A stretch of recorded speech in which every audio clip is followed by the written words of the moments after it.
up, fuckers? Look at you stealing gimmicks again. That's what I do. Yeah. Aha! Yeah, your Twitter is save us. I just stole .bmd. Big money. So you stole 2 gimmicks in your Twitter username. Yep. Oh my because god. That's how I am. That is how I am. You're just nothing original about you. Oh well. Yeah, you're right about that actually. So my name, Big Money Drew, is not even original. Nope, that was my point. That's sad. Yeah. Well, whatever. Aren't you going to introduce this fucking thing, or are we going to just bullshit and people can just figure out what the hell we're doing on this? According to the end of last night's podcast, if anyone doesn't know what's going on here by now, they can go fuck themselves. So I didn't say fuck themselves. I said fuck you. That's what I pretty said. much the same thing. No. Yes, but the you got to get the syntax right. Like you can't just whatever. Just introduce us, goddammit. Oh my god. This is Smark City. I, as I've just said, are the unoriginal Big Money Drew with the even more unoriginal Alex Briggs. No, I'm clearly more original because you're stealing my gimmick. So that clearly is. Oh my god! You didn't create that profile picture that you have for this thing. No, that's not original. But my personal private Twitter is a picture of me, which is more than you can say. What's that supposed to mean? That's original. Yours instead is a fucking quarter with a photoshopped dick on its head. So, I don't know. How dare you be offensive to quarters around the world? How is that offensive? So this is a Smark City podcast. God damn it. We're going to call this one the... this is something new that I just created on the spot. The WWE Monday Night Rawful review. The Rawful. Oh my god, what are we what am I doing with my life? What's happening? Monday nights are awful. And it wasn't awful, it was fine. Or Raw. Raw maybe was in more fine. than one. Raw was fine, it was good. It was like, all right, yeah, I'm being a little bit harsh. Yeah, you're being way harsh. It was calm your tits. It was a decent show. If I have to give it a grade, I would give it probably a C+. That's above average. That's fine. I'd give it somewhere around there. I didn't watch the whole show. I'd probably say, yeah, around there, something like that. Nothing revolutionary happened, but it was decent storytelling all night. So we don't really care about anything on the show, but we want to talk about one hugely important thing. Like I feel like we should talk about a couple storylines because they deserve it, but there is the one huge thing. No, we'll give a few words. Come on. Well, I mean, come on. The main thing that we really need to touch and the main thing that we need to focus all of our energy on is Titus O'Neil versus R-Truth. Yeah, I mean, that's true. That's true. That was such a. I can't believe they gave it away on free television. That was, That's like we're talking about R-Truth, like the man who has defeated. Who's he defeated? That's a good question. I'm drawing a blank. But that's okay because you got Titus O'Neil, another man who's defeated. Oh, wait a minute. Wait. Who's Titus defeated? What? R-Truth broke the streak. He broke the streak? What streak? Bo Dallas's win streak. Bo Dallas had a win streak? He did. Okay, well that's pretty prestigious. I mean, we got to give R-Truth his credit there, and then we got Titus O'Neil, who's I think beat Darren Young once. So like that's a main eventer for a pay-per-view, right? Like, come on. They gave away. Why are we talking about? Why? Okay. WrestleMania. That was WrestleMania quality. I was into it for just like anybody who's ever been a fan of R-Truth or Titus O'Neil. I was into it for about 2 minutes, and then okay. Ooh, ouch. Yeah. So burn. Didn't watch that match. Didn't watch. I personally didn't watch most of Raw, honestly, because I was not wanting to sink 3 hours of my life into a show. So how then do you have any right to tell me that my grade is above average or even grade it yourself? You didn't even see the show. Because I know how to actually watch Raw in a conducive manner, which is to not sit down for 3 hours and watch it continuously. The best way to do it is to start with Raw, or to even better, record it and then start it. And what they'll do is they'll bash it over your head, like what segments are important and when they're going to happen on the show. And then you just leave for 15 minutes or so between the good segments. And then you come back and you watch the good stuff. And then they're like, yeah, it's good storytelling with the segments that matter, which were like, I'm drawing a blank because I was about to say Bailey. Sasha Banks and Charlotte, that was a good story. Rusev Reigns was okay. Kind of liked Sami Zayn and Neville tagging up because I'm just a mark for NXT guys. TJ Perkins and Brian Kendrick, that was a good story. Yeah, and the main event was a good story, and then you had the Goldberg thing. So, like, yeah, it was, it was enough to kind of be okay. You're too positive. I'm also about to sneeze, so give me a sec. Yes, when you hear that little clicking, that's Alex muting because he's either going to call for sneeze or something. Okay. So we're like this. I do feel better. I'm a lot better. You know how sneezes are. They're like a little like heat flash in the moment. Like, oh, God, okay. Oh, I think I'm all right now. Anyway, let's kind of start at the beginning because I think that was probably the best segment of the show was Sasha Banks and Charlotte. Did you think that? I thought it was. I thought it was pretty good. I thought they put down Rusev very well. And I liked how Rusev was finally a heel, where he came out and said, you women don't matter. I matter because I'm Rusev, and you're women, and fuck you. And then Rusev came out, and Roman came out and just ruined everything. Roman didn't come out and ruin anything. I think you could nitpick and be like, well, why is Roman coming out there? Because, like, what's Rusev going to do? Like, I think the better thing to do would have been to have Rusev get back in the ring and be, like, so apoplectic that, like, you almost are afraid he's going to hit one of the women. And then you bring Roman out. Like, that would make more sense. Like, because that would be a little more evil and justify why Roman just comes out. But instead, Roman just comes out because Rusev's out there. Which, well, it implies that he has to be there to, I don't know. Roman is there to save the women from Rusev, and yet was getting heavily booed.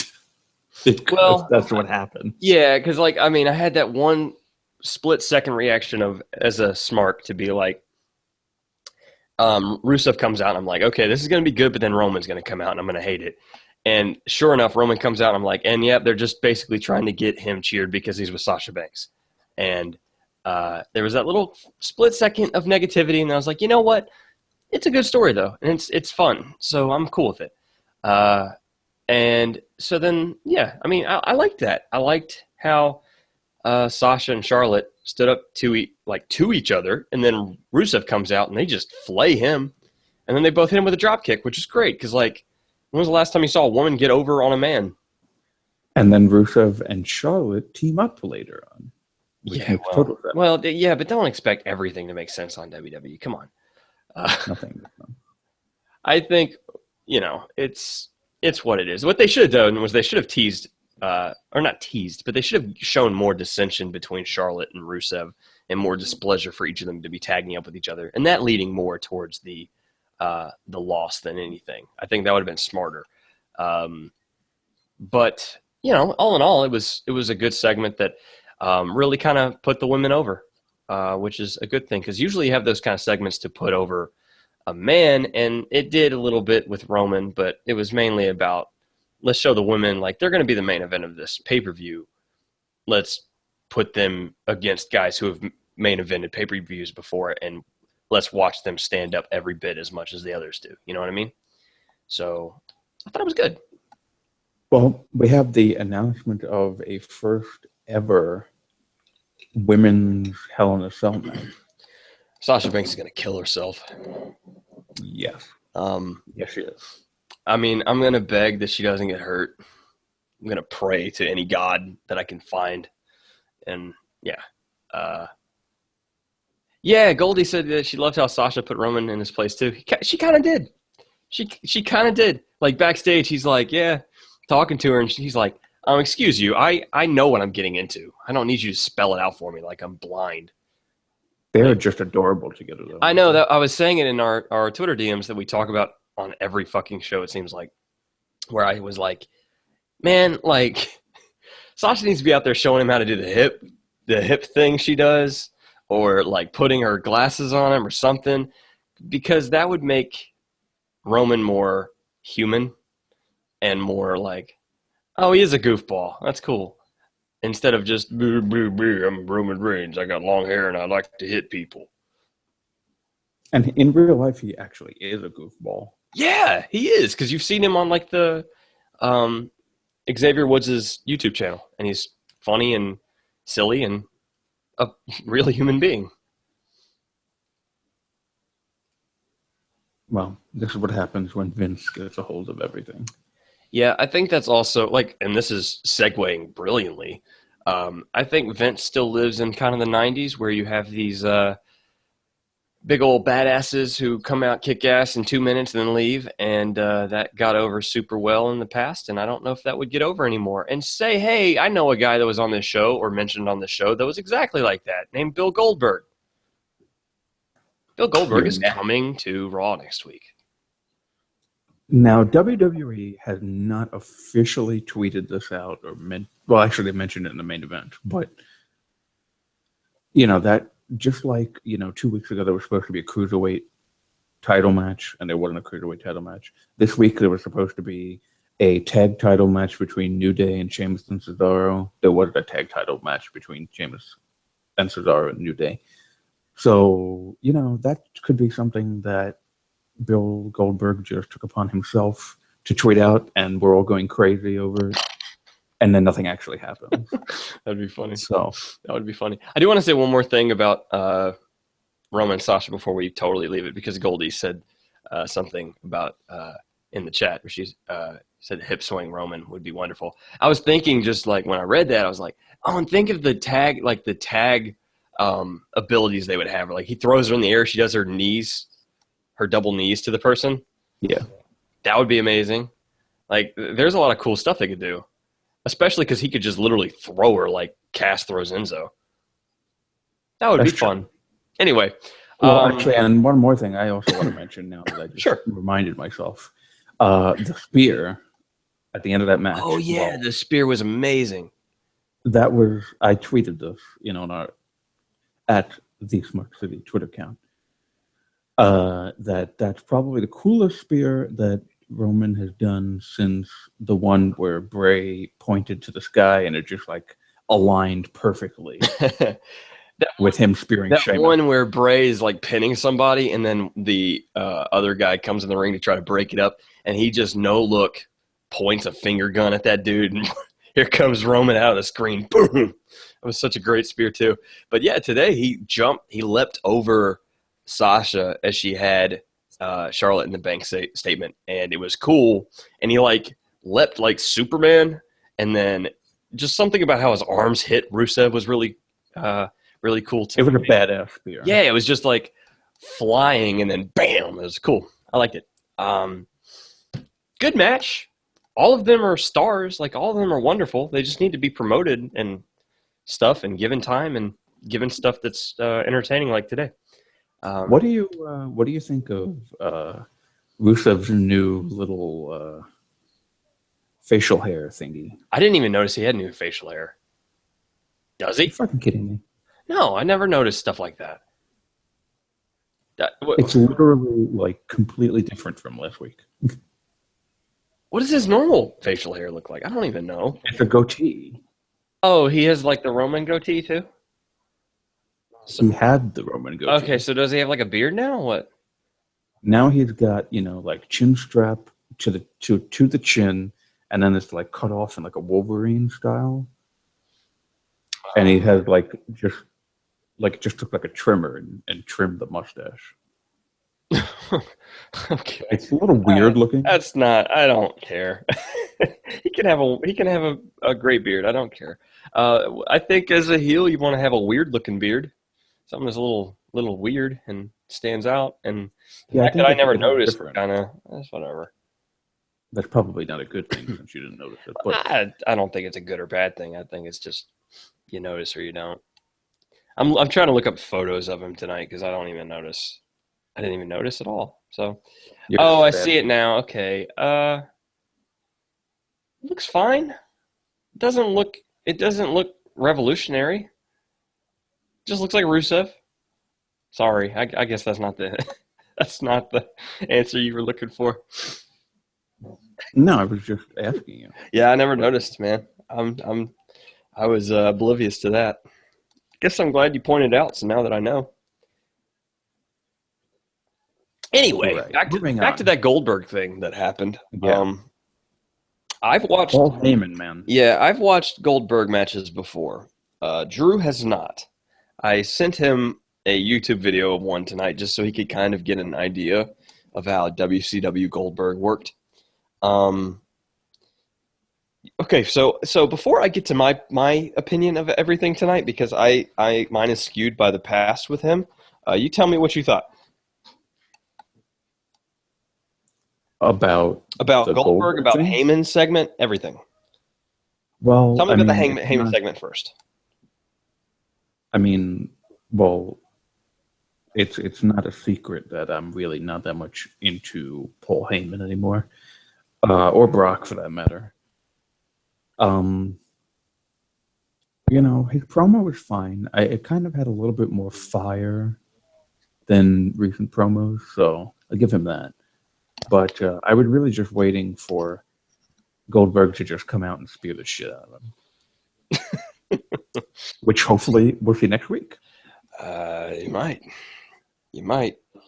As for Goldberg's wrestling in that little clip that you sent me versus La Parca, and I think what it was like 97 or 98. It was 98, and you can find it on YouTube. Just anyone search any Goldberg match ever, you'll find it on YouTube. But it was Goldberg versus La Parca, and basically it's a 6-minute segment. 3.5 minutes are entrances, and then Goldberg wins with, you guessed it, a spear and a jackhammer, and then the match is over. And everyone's cheering like crazy. And everyone's just losing their fucking minds. What was the what was like the whole thing about La Parca? I didn't get that. What about him? Like, apparently he was cool. I don't know. Like I see. I think him he around. I think he was a mid carder or something. I wasn't big into it back then. I didn't watch a whole bunch of WCW in the day. I was probably like 6 or 7 at that time. I was 6 at that point. So, you know. There's probably a whole lot of La Parca marks out there that are just going to send me evil letters now. Oh yeah, there's tons of La Parca marks, man. You never gotta watch out for those La Parca marks. Well, guess what, La Parca marks? Guess what? You just made the list. Stealing gimmicks. I have a list now. La Parca marks, number 1. You didn't even have the Jericho rasp to that. That was kind of disappointing, my man. If you're gonna steal gimmicks, at least do it well. I don't have a squeaky, somewhat higher, annoying voice like Jericho does, so I apologize. His is squeaky? Come on. When he does that, you just made the list. No, it's raspy and like it's very rock and roll how he tries to like say it gutturally. Oh, like he does that baby, that type of a thing. But that's pretty good. That was pretty good. Yeah, you stick with the baby. Do the baby. That's your thing. It's his thing that you're stealing as becoming your thing. That should work just fine. Alex, I'm really. It's unfortunate that I have to tell you. You just made the list. See, you just make it worse and worse each time. Alex Briggs. 2 G's. Number 2. 2 G's. Oh, okay. GGF. All right. Yeah, it's like Bon Jovi lyrics being used in casual promos. Goldie, you have wonderful comments. It really is. It's a funny gimmick. That's why they're turning him babyface. We'll get to that in a minute. So your thought on the Heyman promo is you're just kind of tired of Lesnar and Heyman in general, but for like a Heyman promo, it was pretty good, right? Yeah, it was better than like recent Heyman promos. So I got interested in it a little bit. Used to. Nothing to me in modern times. Nothing to me will beat the 21-1 promo after WrestleMania 30. That one that's untouchable. My big thing is that Heyman is at a disadvantage at selling me because I know how the last Goldberg-Lesnar match went. And he tried to make it out as this blemish on Lesnar's career and all this stuff. Well, it was a blemish, but for a different reason. It was because it was a fucking terrible match that everyone hated and everyone shit on it. For you, if you don't know this, Drew, Lesnar was leaving for UFC, right? So he was leaving I know this. the company, and Goldberg was leaving because he was just done with. He just wasn't happy and everything.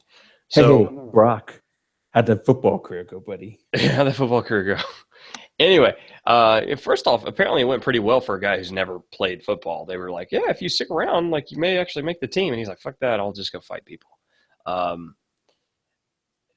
So like everyone knew it was going to be bad, and the only way they saved it was with Austin hitting each with a stunner on this fucking way out. Anyway, so when Heyman talks about how it's this Goldberg was Lesnar before Lesnar and all this stuff, it's revisionist history because anyone who knows a Goldberg match, it was different than Lesnar because Lesnar kind of had a story to it like that. Goldberg's was, this dude is an ex-football player who's had very little wrestling training, but he looks amazing, and we can just over-present it and have him just squash everyone, and it will be great. And it was great. It was fun. It shows how something very simple like that can be fun. But the fact is, I'm worried because they're going to make this out to be like a real big clash of titans type of wrestling match, one that's going to probably get like 20 minutes of wrestling. And that is the worst thing you could do for Goldberg, especially when he's not wrestled in, 12 years? Don't. Please don't. Oh, my God, don't. That's the worst thing. Best thing you could do, have their entrances be like really fucking long and drawn out and bring in like a special ring announcer and all this shit and have fireworks and then just have the two of them hit each other with their biggest moves and just cause as much collateral damage as possible before one wins in like 5 minutes. That's the best thing you could do. That would be fun. So, my problem is that I'm immune to Heyman's way of selling. But I think I'll enjoy watching Goldberg because he was one of my favorites as a kid. Him and Sting. I think that's pretty much everyone's two favorites as a kid. For my age, at least. Personally, when I was watching, back in the Attitude Era, I was only a WWF fan. So I was a WCW guy. I didn't watch WWF. Wow, isn't this interesting? Yeah. I had the WCW video game for Nintendo 64. That shit was fun as hell. That was a great video game. My Nintendo 64, do I miss it so much? I've still got it somewhere. I'll have to find it. Can you send it to me? I probably could, yeah. I was an idiot and I gave mine away. I'm sure you could find one like a garage sale. That'd be Amazon, maybe. I never tried that. Yeah, that would work. That would definitely work. Anyway, do we have any other thoughts on Goldberg? Anything you want to see from him next week? For a guy who's never really watched him? I just want to see him spear Paul Heyman. That's all. Oh, God, he won't spear Paul Heyman because Goldberg has a He has a history of injuring people. They're not gonna let him spear Heyman. Who can he spear then? Lesnar. That's it. Lesnar's not going to be there. That's the only person he could spear. Maybe someone like Big Show, who's really big and won't get crushed. Like he would probably break someone like Seth Rollins in two because he doesn't know how to fucking hold back. Or he never did. But you can't just have him walk out and cut a promo. I mean, no. He's gonna. They'll probably do something like. You know what? I swear to God, this would be the most WWE thing ever to do. There was this one segment where back when they were having their first match, Lesnar was a SmackDown guy and Goldberg was a Raw guy, and they were calling out Goldberg, and Goldberg got himself a ticket for SmackDown and showed up on the front row and was just chilling out there. And then, big, massive, chaotic thing where he ends up spearing Lesnar and all that shit. They'll probably do something like that where Heyman will come out and be like, "Where's Goldberg? Where's Goldberg?" And then he's in the crowd or something. That's probably what's going to happen. It's probably what's going to happen. That's stupid. Mileage may vary. Wait a minute. I know what's going to happen. He's going to spear Bo Dallas. Duh. He's going to break poor Bo Dallas in half. That's probably what they would do. They would probably put him. They'd probably let him spear someone they're not happy with. So, like, he'll spear Paige or something. Yeah. Paige is gone again. Oh, Jesus Christ. I don't even want to talk about it. It just depresses me how her career is gone. She has so much talent, and it just who the fuck would date Alberto Del Rio? Just as a quick aside, who the fuck would date that scumbag? Whatever. Paige. Paige. I don't know. You can't help people who don't want to be saved. So I think that's kind of enough on Goldberg. We'll definitely be tuning in just to see what he does next week. Hopefully it's fun. I'm cautiously optimistic, very cautiously. I'm not optimistic at all. It could be good, but they're going to have to do it a certain way, so please do it the right way. And I think part of it is just he was a childhood hero, So it's kind of like, don't fuck it up, please. Like, I kind of do want to root for him. I do kind of want to care. Just don't fuck it up. Oh, well. What are the other two that I wanted to talk about? I wanted to talk about TJ Perkins and the Brian Kendrick, and I wanted to talk about the main event. You can jump in and talk about whichever you want to talk about, unless you got something else you want to talk about. I can't even remember half the show. So I didn't watch half the show, remember? So we are in the same boat. Let's talk about the cruiserweights because that's going to be fun. We thought Noam Dar was supposed to. No, I read rumors like he was supposed to debut, so they pulled him back at the last minute apparently.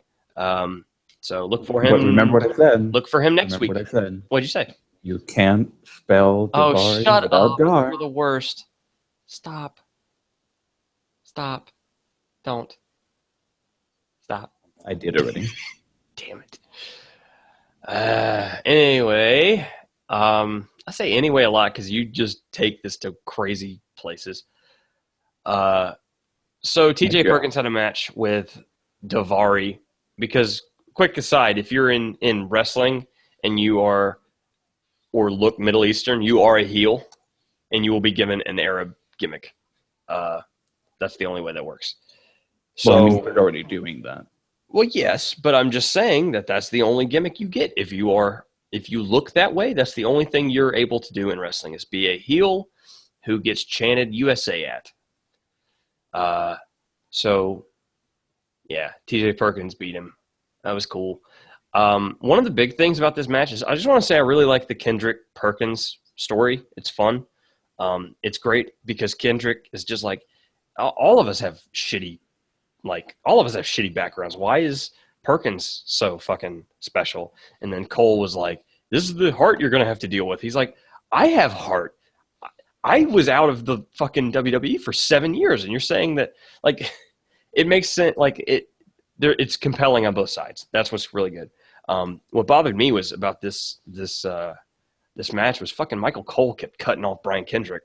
Like, I don't care about your play-by-play commentary, Cole. Let Brian Kendrick speak. He's more intriguing than you. Anyway, that's all I had to really say about that. Well, what I have to say is I'm really, really happy that Daivari is on Raw now. I really liked him. I was, tweeting about this before.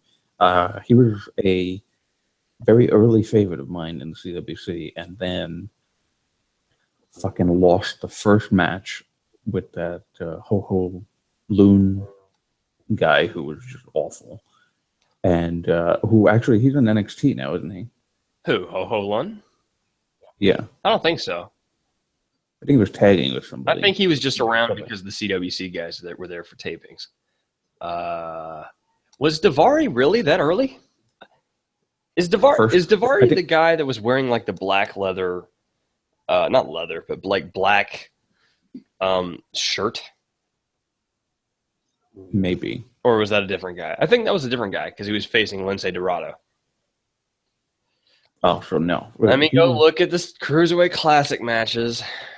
Daivari was on the first show and lost. I think it was like it may have even been the first match.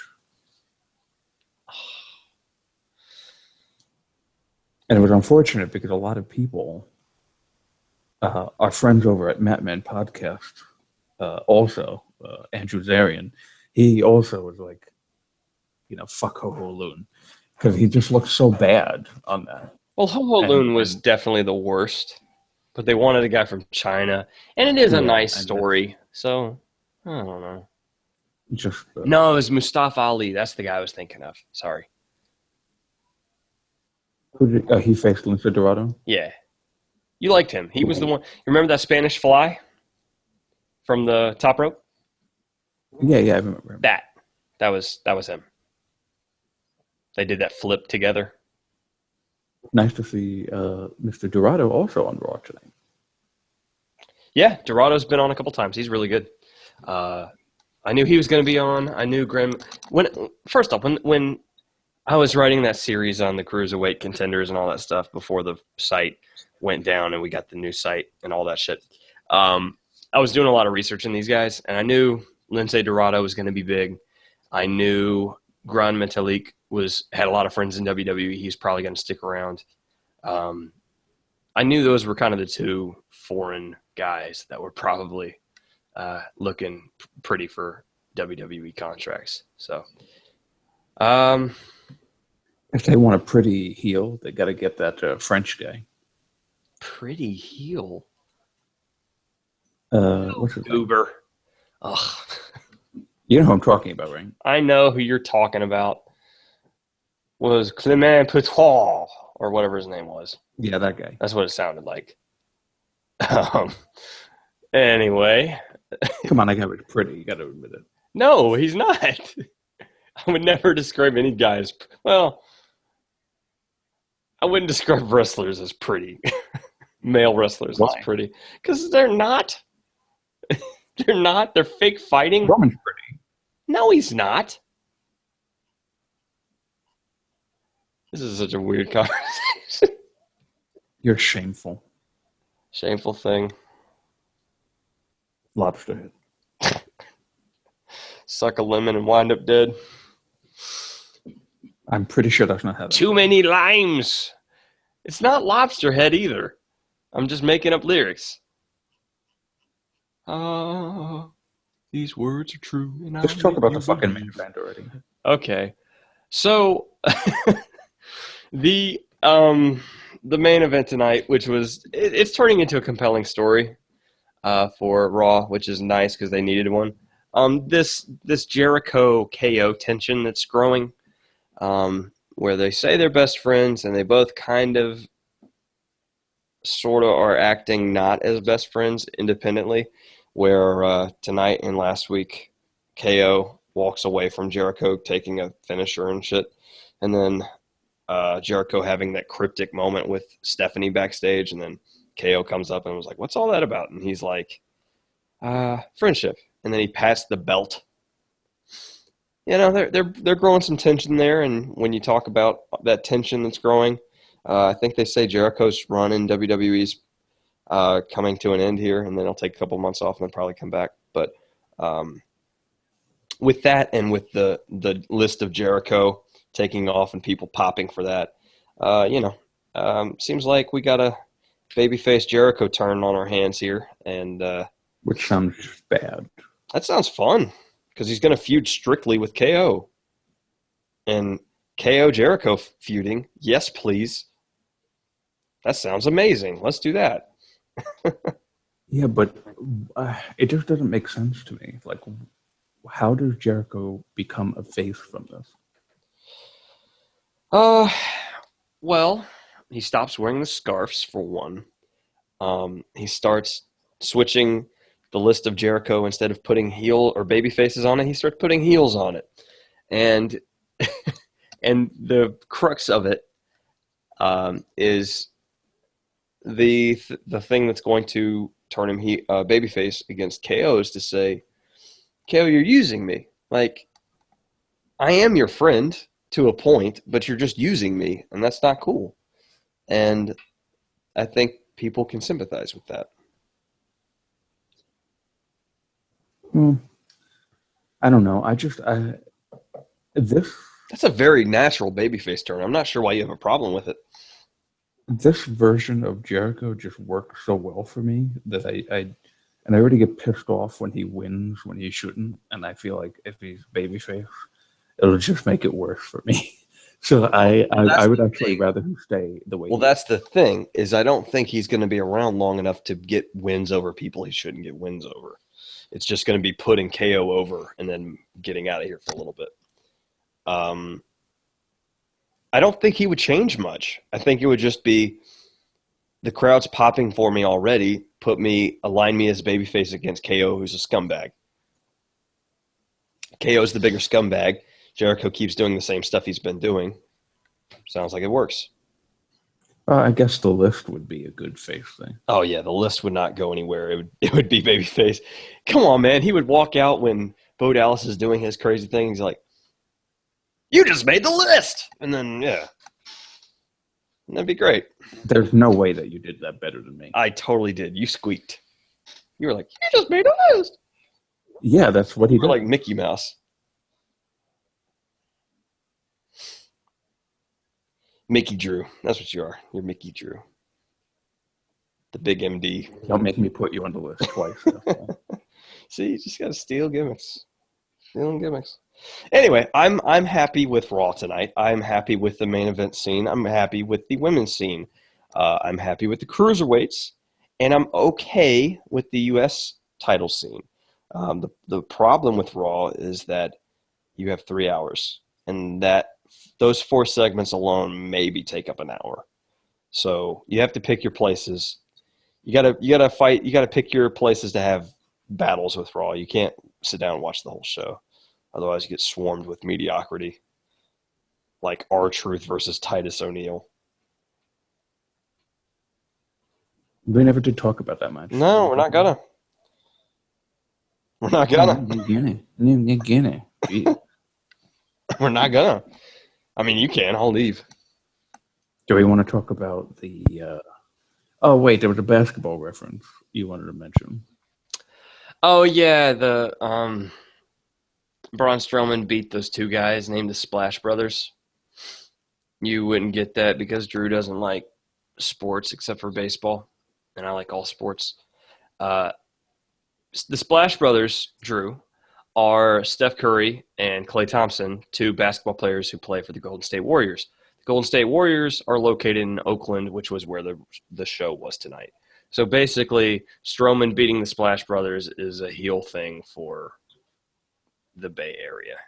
It's a babyface thing for the rest of the country because everyone hates the fucking Golden State Warriors. So Strowman represented LeBron? No. What makes you think he's LeBron? Because LeBron beat Curry. No. No, the Cavs beat the Warriors. I hate this singularity thing that, like, this. I blame ESPN because they're the ones who the fucking stars. LeBron takes on the Warriors. No, it's the Cavaliers taking on the Warriors. I don't give a shit about any of that stuff. I was just asking a question. He's metaphorically, he's like, I guess it would be LeBron. Who was good in that finals? I couldn't tell you. I couldn't tell you either because I didn't watch. I didn't watch it either because I don't like either of those teams.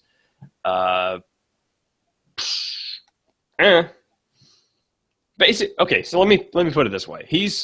You got the babyface upstarts of Steph Curry and Klay Thompson, right? And they're in like the Andre the Memorial Battle Royal or something. Andre the Giant Memorial Battle Royal, or they're in Royal Rumble, one of the two, right? So they're like right at the end, and then in comes Roman Reigns, who has been on a stretcher in the back for the whole show, and then he just throws them both over the top rope like immediately. That's essentially what happened. Daniel Price, I can tell you what the rumor is. Daniel Price in our comments, who said, I'm just wondering who the fuck they're going to book against Strowman as a legit challenge. I can tell you the rumor is it's going to be Samoa Joe. And that's apparently supposed to happen after NXT Toronto. So, well, that's not going to be next week. Nope. Is it supposed to happen next week?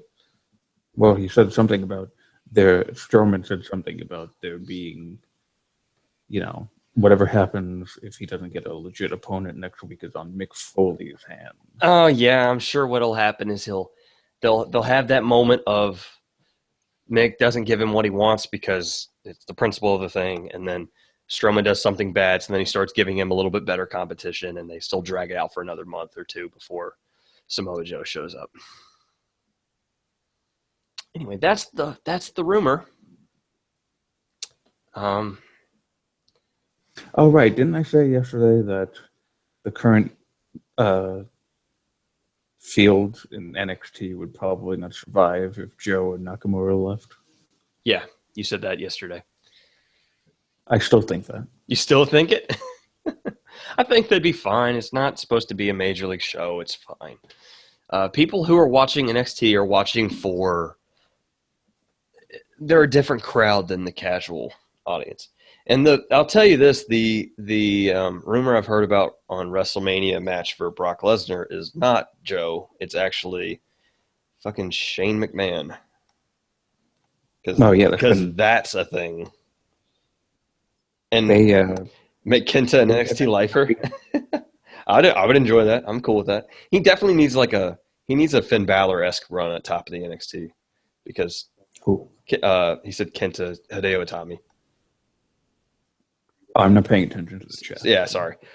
He said if Joe and Nakamura, this is Daniel Price again. He said if Joe and Nakamura leave, they better make Kenta a lifer, which is Hideo Itami. I feel like Hideo, after that like gruesome shoulder injury, what I need from them is I need a Nakamura versus Itami feud, and then I need Nakamura to go ahead and move up, and then we let Itami carry the brand for a good 6 to 12 months. That'd be good. Yeah, it'd be great if you ever watched NXT again. I'll watch as soon as Samoa Joe leaves. Fuck Samoa Joe. Yeah, I'm not a mark. Don't call me that. I'm not. Fuck Samoa Joe. You're a mark. Mr. Squeaky Chair. You're a mark. Mr. Squeaky Chair. Yeah. My office chair is a little squeaky, isn't it? Who else make the list of Drew? You fucking... Is that your new Twitter name, the list of Drew? No, I'm not that much of a gimmick stealer. Do you like it? The list of Drew. Parko Marks, Alexander Brace. First off, at least you spelled my last name right, so that's good. Second, it's Alex, not Alexander. It's Alexander. It is, but I don't go by Alexander. Well, I do it professionally, and professionally it's Alexander Briggs. First off, if we're doing professionally, then you'd probably use my first name, which is William. But don't do that, because I don't want to be William. I'm leaving. This is bad. This is all bad. We're not doing this. Where's my eraser? Bye, folks. I think we're done. Raw was okay. I think you knew this already, but we were here to tell you that it was okay. So, yeah. We are Smark City, and you can find us on Twitter or on our website at the Smark City. On Twitter, obviously at the Smark City, and then don't worry about Facebook. Like we're whatever. So, yeah, Drew. Anything else? I think I'm getting high off my expo marker. What a wonderful image. Bye, folks. Wait, hold on. No. You don't get to say bye, folks, because I'm the one that gets say bye, folks, and then you're supposed to cut the thing. That's because that's how shows work. You're supposed to be on the same page. That's how the show works when you used to control these things. God damn it. When I control these things, it goes on for as long as I damn well want it to. All of our viewers have already left. Weren't we not supposed to tell the people about that shit? What? I'm not telling you literally. I was just saying that because you were boring me. Such a dick. Dick, ball.